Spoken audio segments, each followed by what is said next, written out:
Welcome back. Long-term care planning can help prepare for the costs of various levels of care for chronic conditions in the home, in the community, in alternative living facilities, or in a nursing home. Joining us now with more is Wealth Management Advisor with Northwestern Mutual, Emmett Dupas. Emmett, welcome back to Great Day. Thank you. It's great to be back. Wonderful to have you.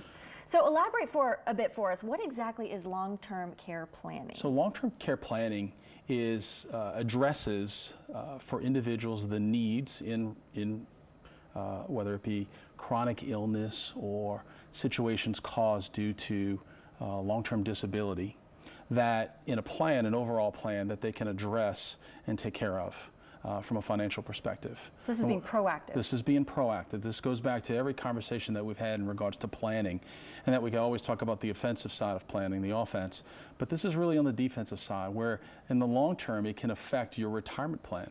So you can have the great offense, but if you're not taking care and looking at the defensive side of things, it's very important to do so as to how it affects your overall plan, how it affects your finances in the future, and how it really affects your retirement dollars as you get older. It's very concerning for a lot of people.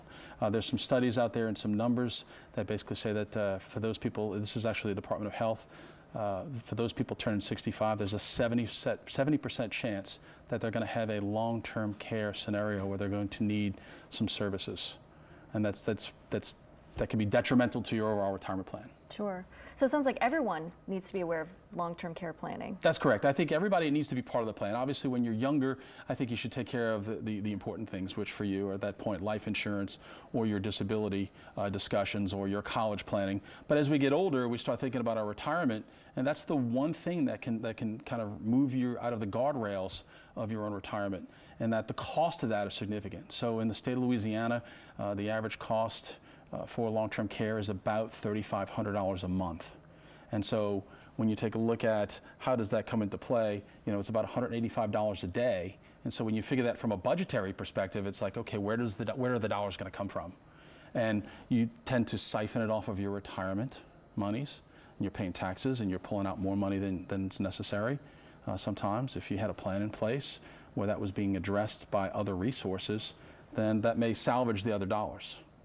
And so I think it's very important to kind of have an overall plan, but I think long-term care is something that's going to affect a lot of people. Again, that Department of Health number is significant, that you're going to have close to 70% of people who are 65 and older, which is the baby boom generation, right, are going to have at some point in time a situation where they're going to call for long-term care. So how do we get started? So I think the best thing to get started is to really address the situation of what do you have in place, where are my retirement dollars, what do I need per day, what's my situation?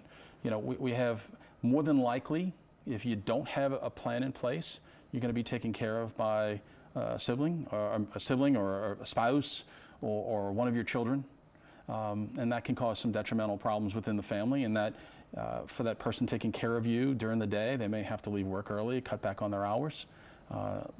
It may cause some strife within the family members, and that you may have one here who's taking care of mom and dad, and you may have one who's in Los Angeles and another sibling who's in DC or New York, and you're the one person who's taking care of mom or dad, and it causes some animosity in the family. And we've seen that, unfortunately, in situations. So you have examples? Yeah, we've got a couple examples. We've got two examples. I think one that really works very well, where it worked for our clients, and we've got one who didn't adhere to the advice, and it ended up being a problem for them. So we've got a situation where a client listened to us back many years ago.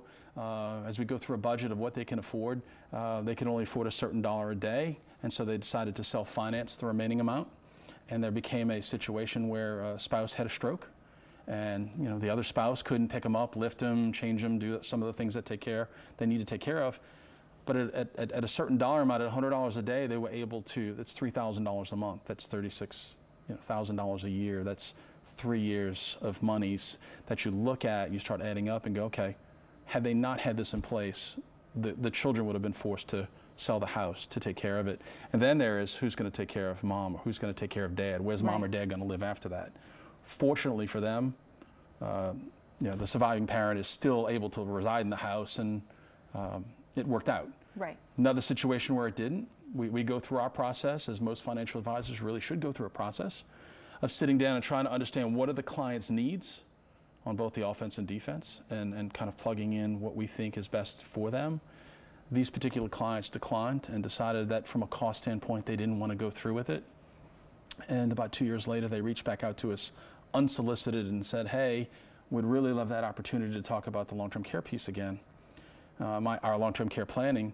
And so as we sat down with them, we go through the process and we uncover that the client has beginning stages of Alzheimer's. Oh, no.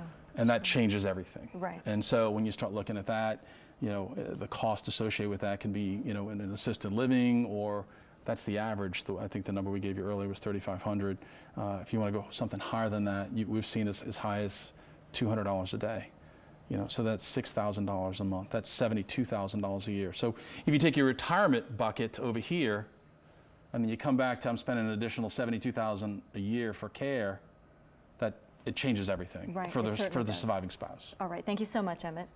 So to learn more, you can visit the web address on your screen, call 504-620-4801, or visit 111 Veterans Memorial Boulevard, Suite 940 in Metairie.